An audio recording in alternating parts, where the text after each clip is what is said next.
Pessoal, você pode contar uma mentira usando a verdade. Dados podem ser manipulados. Que nem eu mostrei naquele vídeo que eu fiz aqui na luzinha, que eu falei, digamos que uma pessoa ganha 1.000, a outra ganha 1.000, a outra ganha 500, 1.000, etc e tal. Você vai dividir pelo número de pessoas a soma total, você vai ter uma média. Então, na média, todo mundo ganharia bem. Todo mundo. Ou seja, os dados são falsos? Não, são verdadeiros. Mas na prática é assim que funciona? Não. É que nem um amigo meu falou uma vez para mim sobre interpretação de dados. Digamos, por exemplo, que eu como uma pizza inteira e você coma meia pizza. Na média, nós dois comemos meia pizza. Vocês notaram como você pode usar dados verdadeiros para dar uma interpretação diferente? E isso, pessoal, tem acontecido muito no Brasil, já há um bom tempo. Que nem uma vez é uma reportagem falando que a polícia brasileira era a que mais matava pretos e pardos, segundo a reportagem, dando a entender que a polícia brasileira era racista. Esses dados são verdadeiros? São verdadeiros, são dados comprovados.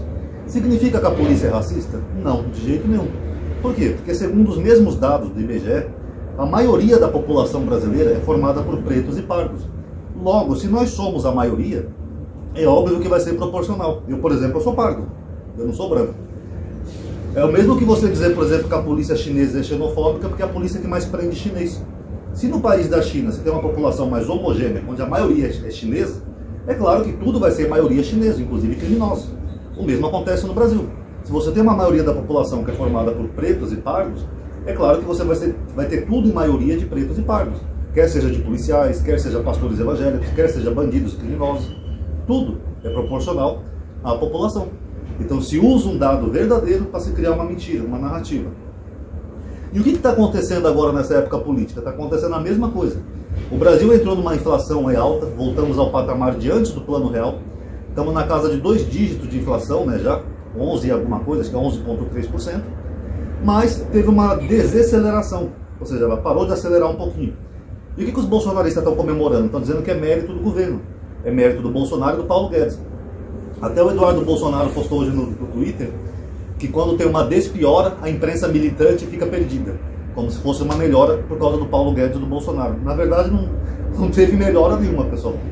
O que acontece é o seguinte: como a inflação estava galopante aqui no Brasil, alguns comerciantes eles começaram a fazer o negócio que nós chamamos de reduflação. Comerciantes não, fabricantes, perdão. Para não ter que estar aumentando toda vez o preço do produto, eles começaram a diminuir o produto. Por exemplo, um sabão em pó que antes vinha em caixinha de 1 kg. Agora eles fabricam em caixas com 800 gramas. Tiraram 200 gramas. Para quê? Para manter o mesmo preço. Ao invés de aumentar o valor do produto, você diminui o produto. É um molho de tomate que antes era 150 gramas, agora é 120. Ou requeijão, sei lá, aquele queijo ralado, que era 150, agora é 120. E vários produtos estão passando por isso. A gente está vendo na prática. Isso chama-se reduflação. Para não aumentar os preços toda hora, os fabricantes começam a diminuir os produtos. Agora, isso significa que a inflação diminuiu? Não. Porque se você precisar da mesma quantidade de produto que você precisava antes, você vai pagar mais caro do mesmo jeito. Como, por exemplo, o sabão em pó. Tiraram 200 gramas, ficou 800. Mesmo preço. Beleza. Agora, e se a pessoa precisasse usar 1 kg de sabão em pó, como usava antigamente? Ela vai ter que comprar mais 200 gramas, automaticamente vai ser mais caro 1 kg. Mais caro do que era um tempo atrás. Então a inflação continua. Isso é só uma percepção ilusória de que a inflação desacelerou, de que a inflação não está acelerando por causa disso, que os fabricantes estão diminuindo os produtos. E os bolsonaristas estão usando isso como se fosse o mérito do governo. Não é, pessoal. É só uma ilusão, porque os produtos estão diminuindo sim.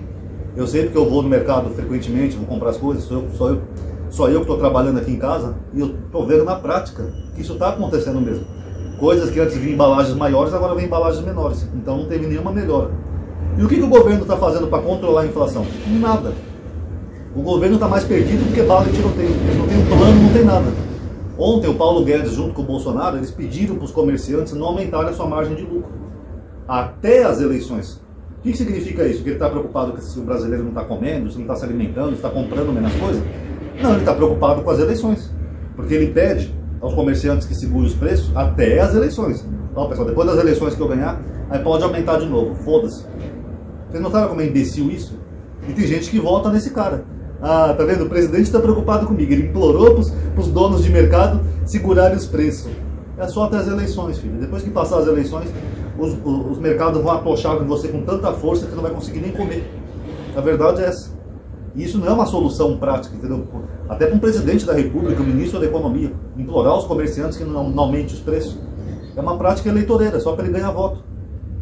O Paulo Guedes chegou a propor que se congelasse os preços, né, até o ano que vem, ou por uns 3 meses no máximo. Congelamento de preço, pessoal, não dá certo. Nenhuma dessas duas medidas dá certo. Porque se o comerciante reduzir a sua margem de lucro, como é que ele vai pagar o aluguel? Como é que ele vai pagar os seus funcionários? Como é que ele vai ter dinheiro para capital de giro, para comprar mais produto, para revender? Eu sei porque eu já trabalhei sempre no comércio na minha vida, e eu fui até gerente de loja, né, para quem não sabe. A margem de lucro do comerciante é muito pouca. Dependendo do produto, ela varia de 20% a 40%, dependendo do produto. Porque se o comerciante aumentar muito a margem de lucro, ele não vende. Fora que tem concorrência, tal, todas essas coisas, então a margem já é pequena. Se o comerciante diminuir mais ainda essa margem a pedido do Bolsonaro, como é que ele vai pagar o aluguel? O Brasil é um dos países que tem uma das mais altas cargas tributárias do mundo. Nós chegamos a 1 trilhão já de impostos aqui, segundo o impostrômetro, né, que tem aqui em São Paulo. Porque a gente paga tanto imposto que é por isso que o comerciante não tem muito lucro. Por exemplo, quando eu fui gerente de loja, o meu patrão, ele comprava coisas do Paraguai, que não tinha nota fiscal.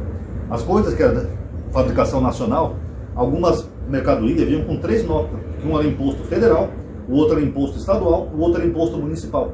3 impostos, municipal, estadual, federal. Aí eu perguntei para ele por que ele comprava coisas do Paraguai para vender na lojinha dele. Ele falou, filho, se eu for vender só dentro da lei, conforme manda o Brasil, pagando imposto bonitinho, eu quebro. Eu não teria nem como pagar o salário de vocês. Então algumas coisas ele comprava no Paraguai sem nota fiscal. Porque senão não tinha como, pessoal, não ia ter lucro nenhum. É só botar no papel, na matemática, o comerciante ia quebrar. Então imagina se o comerciante ainda for reduzir os preços a pedido do Bolsonaro. Vai gerar desemprego, o comerciante não vai ter como pagar o funcionário, não vai ter capital de giro. Enfim, vai quebrar a economia. Isso gera um efeito dominó, né? Uns vão afetando os outros. O cara que é demitido do mercado já não vai ter dinheiro para comprar na farmácia. O dono da farmácia vendendo menos também vai demitir mais gente, assim por diante. Isso gera todo um efeito dominó. Mas essa é a solução do presidente imbecil, né? E congelamento de preço, pessoal, eu já passei por isso na época do Sarney. Eu sou dessa época. Quando o governo determina, por decreto, que não se pode aumentar os preços, o comerciante fica perdido, porque ele não vai ter margem de lucro nenhum. Imagina que você é um comerciante, você compra um pacote de açúcar, por exemplo, lá do seu fornecedor por R$1, estou falando um valor hipotético, e o governo quer te obrigar a vender por R$1 para manter o preço. Você vai ter quanto de lucro? Nada. Você não vai lucrar nada. Por isso que na época do Sarney, os comerciantes começaram a fechar suas portas ou a parar de comprar produtos. Fala, não tem como eu comprar, porque se eu comprar eu vou ter que vender pelo preço antes da inflação. Eu vou quebrar. É até imbecil. Imagina você ter que comprar um produto por R$1 e revender por 90 centavos. Você vai ganhar o que com isso? Como é que você vai pagar os funcionários? Como é que você vai pagar o ponto daquele aluguel? O aluguel do seu comércio? Como é que você vai pagar os impostos? Como é que você vai comer? Isso é imbecil. Congelamento de preço não dá certo. Gera uma escassez de produtos. Porque nenhum comerciante sensato do Brasil ou do mundo vai comprar um produto que já está caro lá pelo fornecedor para vender por um preço controlado pelo governo. Nenhum comerciante vai fazer isso, porque ele não vai ter lucro nenhum. Por isso que na época do Sarney as pessoas corriam nos mercados quando tinha algum produto. As vizinhas falavam umas com as outras, né? Olha, Dona Maria, aquele mercado tem óleo. Elas iam lá correndo comprar óleo. Mesmo se não precisasse de óleo, elas iam comprar óleo. Por quê? Porque ela trocava o óleo com outra vizinha que tinha conseguido, por exemplo, um açúcar. Ô, Dona Francisca, eu tenho óleo, você tem açúcar? Tem, então vamos trocar.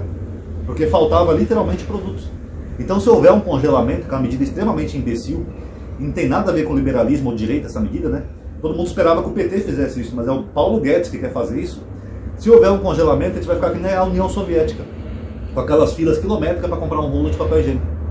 Esse é o governo do Bolsonaro. E eles ainda mentem na internet, dizendo que a economia teve uma despiora.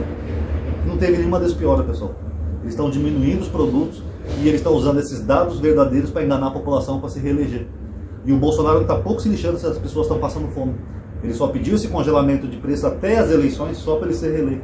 E tem gente besta que ainda vota nesse governo. Daqui a pouco, pessoal, a gente vai estar todo mundo passando fome nesse país. Tá bom? Vão lá, votem no mito. Vai lá, põe lá 22, fazer arminha.